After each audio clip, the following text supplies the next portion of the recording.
So in today's essay, we're going to be talking about how to build an intellectual life. So I'm very excited for that. You guys voted majority for that topic, so we'll be doing that today. And also like highlighting how to use the internet for good. So that's kind of under the umbrella of building this intellectual life. And I'm also going to be sharing a list of all of my favorite digital and print publications that I think will help spark your curiosities. Since the start of October, I have been reading Mal by L'Entremont, and this is like a fever dream, grotesque, horror adjacent philosophy book that I have been really, really loving. I think I'll probably get through 2 books this month just because I'm really trying to take my time with reading, because quality over quantity always. So this book I highly recommend. I've also been wearing 2 perfumes that are very like antithetical to each other this month, but very appropriate for this month. And one of them is 1996 by Byredo, which is like smells like a jazz bar. And then Hinoki by Comme des Garçons, which is like very fresh, very woody, very minimal, very clean. Like it kind of reminds me of Sycamore from Chanel, but the price on this one is a lot better. So I have been loving this a lot too. And before we get into the video today, just a reminder that if you like long form writing, if you like essay style stuff as it pertains to philosophy, internet culture, society and culture, all of that stuff, go subscribe to my Substack, because that is my favorite place on the internet, and I think that you'll like it too. There's such a great community there, lots of brilliant writers that you can discover. So go support me there and support me here. Subscribe to my channel. And I really enjoy these essays with you. So I think I'm going to keep on this trend of video essay style videos. And maybe like 1 monthly favorites video. That way I can kind of like break it up, because it's not that deep. Okay, last thing. I feel like I need to recommend this to you, and it has absolutely nothing to do with anything pertaining to this video, but there is this brand called Warmies, and they are little like plushies, but the thing is, like, you put them in the microwave and they get like very warm, and it's good if you have anxiety or cramps or anything else, and they're amazing. And they have this like lavender smell, which is weird because I don't usually like lavender at all, like ever. I'm very, very picky with lavender, but it smells like a milky, toasty, like a lavender milk tea latte kind of. But anyways, you warm it up, and they have different characters. Like, I love Snoopy always, but they also have like bears, and they have a moose, which is really cute. I think the moose might be my favorite. But yeah, just a recommendation if you ever get anxiety or if you want comfort in your evening routine. Okay, that's all for the intro. Let's get into the essay.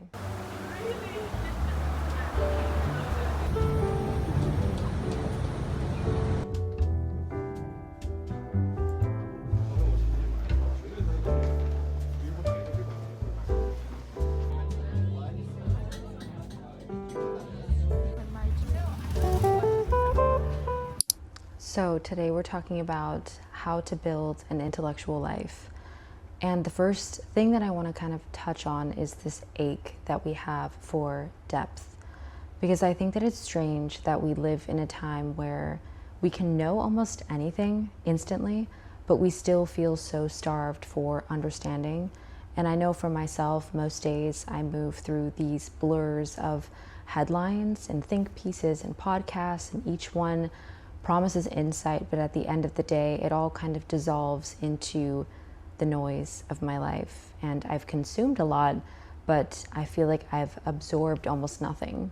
I also think that somewhere along the way, intellectualism became content, and there's this whole aesthetic now where I'm literally talking about myself here. Stacks of books, annotated margins, perfectly lit desks, this very aesthetic academia, like adjacent type of vibe. Sometimes a lot of it feels really performative rather than an actual pursuit. and you don't really have to wrestle with ideas anymore. I feel like it's easy to just display them. And this is no dig to people who like this sort of aesthetic, but I think it's how this system continues to perpetuate this idea of pseudo-intellectualism. Everything used to be very private, and now that has been made public and optimized and flattened into a post. But I do think that, and I can speak for myself, underneath all of this scrolling, there is still this deep ache and desire for something that is slower and more sustaining, and a type of learning that doesn't flatter the ego but really unsettles it. And I think most of us don't want to look smart. We want to feel alive and stimulated and challenged in this day and age where it feels like everyone else is telling us what to think and how to feel. We want inner worlds that can hold contradiction and complexity, not just cleverness or aesthetic. This is actually the reason why I got into philosophy in the first place. I don't have a philosophy degree. I went to school, I have an English degree. But philosophy is really what makes me excited. It like stirred something in my brain and scratched an itch, because it's at this weird intersection between science and literature and math and physics, and it's kind of all of the things that I crave intellectually. But I think, the problem that we have isn't access to this information, it's attention. And we've built a world that is always asking for it until nothing feels private or sustained. Attention kind of begins, really attention is where meaning begins. It's really how thought is able to take root and how the self can cohere to what it is that we desire from an intellectual standpoint. I think when this attention fractures, the self fractures with it, where, what we're feeling isn't a lack of intelligence, it's this inner kind of scattering and a restlessness that makes stillness feel almost impossible. I think it's very easy to blame the internet, but the internet did not cause this entirely, but it did make it easier to ignore, because algorithms reward reaction, not reflection. Even the most curious among us end up like grazing and scrolling and skimming and saving, but never returning to what it is that actually sparked curiosity in the first place. And then, we confuse this activity with depth and wonder why nothing is sticking at the end of the day.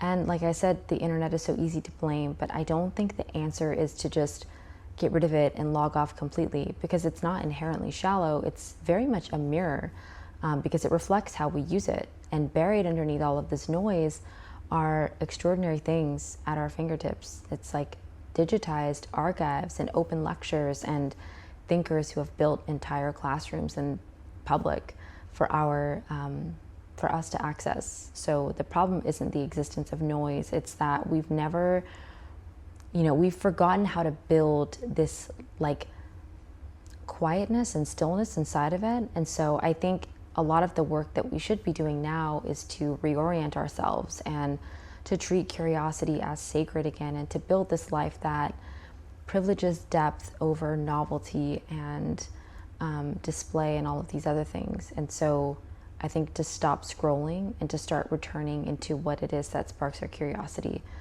And so building this like intellectual life that we speak of is not a brand or anything that needs to be aestheticized, but it's this way of being, essentially. I'm also really curious about the philosophy and the psychology behind this attention. When I actually started paying attention to my own attention, it was very uncomfortable when I realized how automatic everything felt for me, because most mornings, like I'm sure most of you can relate to this, like before you're even fully awake, you check your phone and it's almost instinctual, and there's no thought, no pause, just like a muscle memory. And it's easy to scroll headlines, even if I'm at the gym and I'm running, like I'm on my phone, and I try to like be cognizant of what I consume, but sometimes it's a lot easier said than done. But it does feel inherited, almost like the world rewired my brain and forgot to tell me what was happening. And it feels very unsettling in a way, because attention is supposed to be very intimate. It's the filter that shapes who we become as people, and what we focus on like pretty much writes itself into our minds, and it forms our beliefs and builds our sense of self. There's a philosopher, her name is Simone Weil, and she called attention as a moral act, and this sense of devotion. And to give something your full attention is to let it fully exist inside of your presence, and that this devotion requires a level of stillness, which most of us have lost, especially when it comes to like everything that competes for our attention and our focus. In psychology, they say that attention is a limited resource, and we have a fixed amount of mental energy that we spend every day. And each time that we switch tasks, you know, whether we're checking our phone or we're bouncing between tabs, you leave this fragment of that energy behind. And they call it like attention residue. And those leftover traces of thought that never quite close start building up over time. This residual builds, and your mind feels scattered even when you're like, you think that you're fully focused, but it's buffering and it's glitching. It's just never fully there. A lot of culture has like trained us into this state where we are conditioned to chase stimulation, the quick refresh button that we have, the new alert, the next thing. I think the brain learns to crave novelty because depth started to feel too heavy for our own brains to carry the weight of it. And so I think patience start to resemble boredom, and we confuse speed with like significance and the level of productivity that we have with our purpose. And so I think the real cost isn't just distraction, it's this erosion that's happening in our brains when thought is constantly being interrupted. Ideas aren't able to gather the level of density that they're capable of, and we stop forming memories that stick in our heads. So I guess in that sense, the world begins to feel flat. So we're full of data, but there's still so much emptiness and lack of meaning in it. There's this book by Byung-Chul Han called The Burnout Society, which I highly recommend. And he calls this neuronal burnout. And it's a level of exhaustion that's not born from labor, but from endless self-stimulation. When we scroll and we click and we refresh, we're not learning. We're searching for the feeling of aliveness, but like there's this constant stimulation that dulls the very capacity for our ability to wonder and to be curious. And so when we mistake that activity for depth, in the process, we lose access to that stillness and the condition that every real thought requires in us. Attention is the way that we build a self that can hold complexity instead of reacting to the noise around us or on the internet.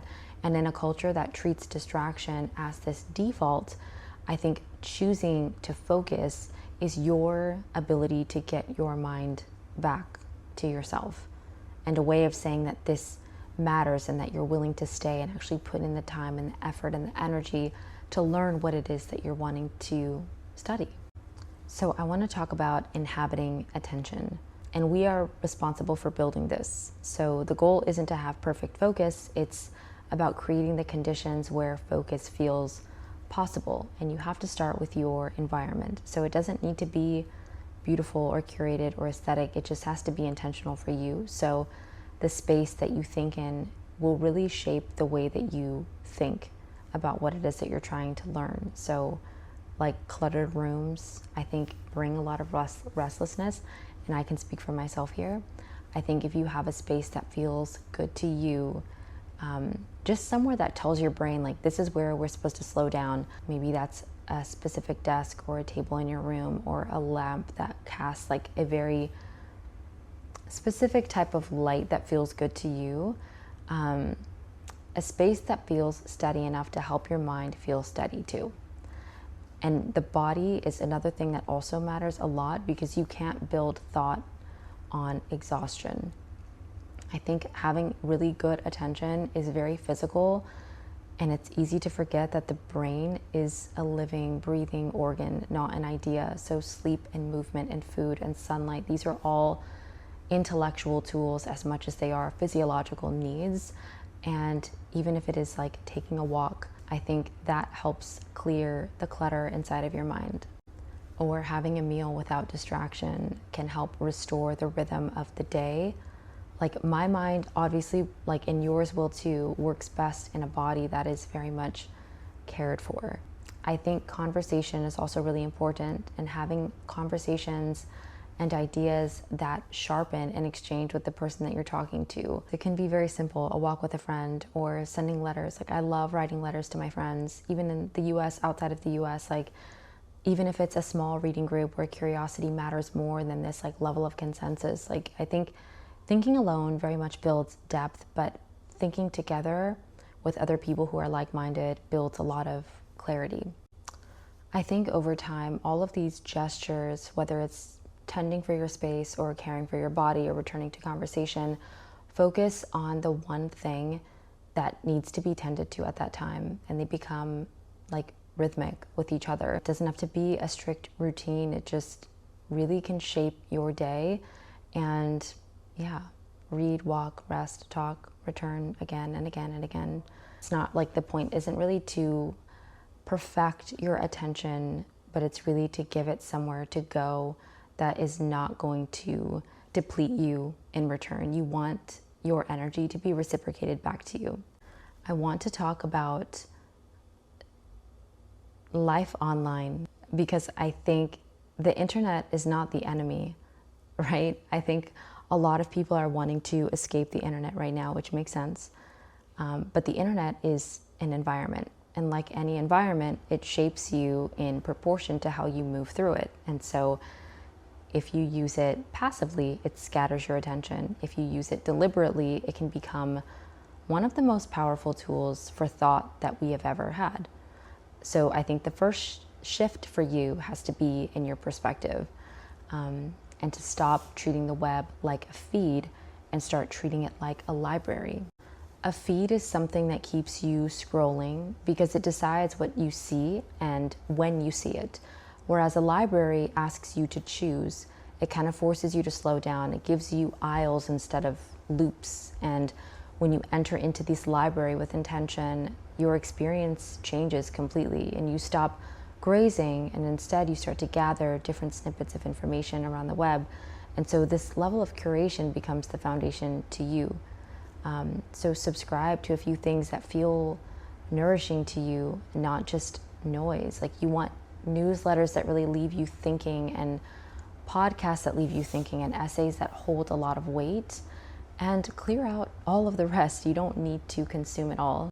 Like, unfollow what leaves you feeling depleted, because I think your digital life on the internet should reflect your values, not your impulses.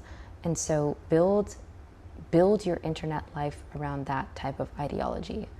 So maybe Sunday mornings are for reading one long form piece with coffee, and weekdays are for a single lecture or smaller essays or a thoughtful podcast. And I don't know, just kind of build this architecture of your digital life. I really enjoy using Notion, and that's kind of like the place where I collect these fragments on the internet that like change something in me or move me or inspire me, whether it's a sentence or an idea or a question worth returning to. I think it's important to have this archive or library that you can come back to when you want to read something intentionally. Like, let your online world be a place of learning, and build private archives instead of public performances. Write notes that no one will see. Share it with your close friends and not everyone else, for everyone else's eyes, if that makes sense. Like, I think the internet can be a great place to amplify your curiosity, or it can completely erode it. So the difference is your intention. So you don't need to escape the web, but you just need to inhabit it differently and design it as a space for depth and not distraction. So I hope that helps. So I guess to kind of like wrap some of this up, I do think that somewhere along the way, learning very much got confused with achievement. If you are an eldest daughter who thrives off of validation like me, you will understand this. I think we treated it like something to finish, whether it was a course or a checklist or a stack of books to prove that we have kept up, or that we're good enough, or that we're smart enough. But I think that this intellectual life that we're speaking of today isn't a project. It's just a way of moving through the world with curiosity. And I think curiosity is a very special thing that's hard to teach. And if you have it naturally, then feed it. Yeah. you start to notice what most people scroll past. And again, this kind of shift happens when you stop chasing completion and start valuing this return to yourself, where the act of circling back to a book or a question or a thought is kind of like the whole point. I think also that knowing a few things deeply will shape you so much more than trying to dive into everything all at once. We live in a culture obsessed with opinions and hot takes and quick conclusions and definitive answers. But I think that thinking well means being willing to stay within that tension, and stay a little while with it. Let your brain kind of like unravel and get tangled up again with these different thoughts that you have while internalizing different things that you're consuming. Truly, real learning requires so much patience and humility, and philosophy especially. Philosophy literally means love of wisdom, and love, when it's real, isn't rushed. It stays with the thing it loves long enough to be changed by it. There's a creator on here, Anna Howard, who kind of talks about this concept of a digital garden, which I really love. It's pretty prevalent in the Substack community as well, where you just kind of gather these seeds and interesting tidbits online, whether it's visual on Pinterest or through are.na or different parts of the internet that feel sacred to you, and just have this little archive. Maybe it's in your notes app, or maybe it's in a photo album, but just being intentional about the things that you pick up in this digital world. There are a lot of places on the internet that I love and adore and cherish with all of my heart, and I want to recommend some places for you. So if you are looking for websites or apps that require this level of attention, these that I'm going to share with you today are very much built for thinking, and the ones that I go back to again and again and again. And I think that I will paste this in the description so that way it's easier for you to read and it's not just me talking about it. The Paris Review is one of them. I feel like it's the gold standard for interviews that feel archival, but it still has fiction that very much still believes in language and literature. The New Yorker, my favorite. I think this is a great place to start if you are new to reading articles and essays. There's so many gems in the New Yorker. There's also the New York Review of Books, which contains a lot of essays that start with a book and end with a worldview. They also have a lot of great articles on there. There's The Atlantic, there's Wall Street Journal. Those are great publications that I enjoy reading from. New York Magazine, which is very sharp and restless, deep into cultural criticism.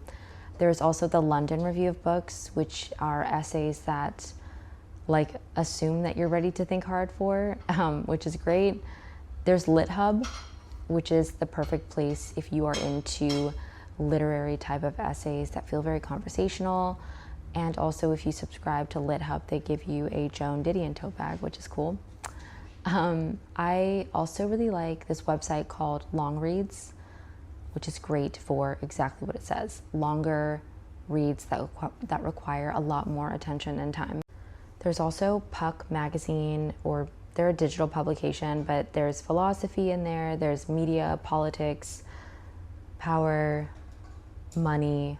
Spike Magazine is another great one. I love their print publication. It's very artful and provocative, and yeah, I love that. JStor obviously is great for deep internet archive, peer-reviewed essays that trace the roots of what it is that you were trying to study and look into. The Public Domain Review is great. They are a treasure trove of curiosities. It's all about forgotten texts and reborn images and stuff like that. Internet Archive is a staple as well. It's a digital time capsule. There's books, recordings, artifacts that are all rescued from the strange oblivion of the internet. There's Aeon and Psyche, or Psych. If you're into philosophy and psychology, this is perfect for you. Noema is great. MIT Press Reader is great. I'm trying to think of some other ones. I feel like it'll be so much more helpful for you if I just put this in the description, but I've already started. I need to mention 2 more to you though. The first one is are.na, like are.na, are.na. This is like one of my favorite corners on the whole entire internet. It is the perfect place to create this digital garden that we speak of. It is perfect for collecting and connecting ideas, and it is a treasure trove of it's brilliant.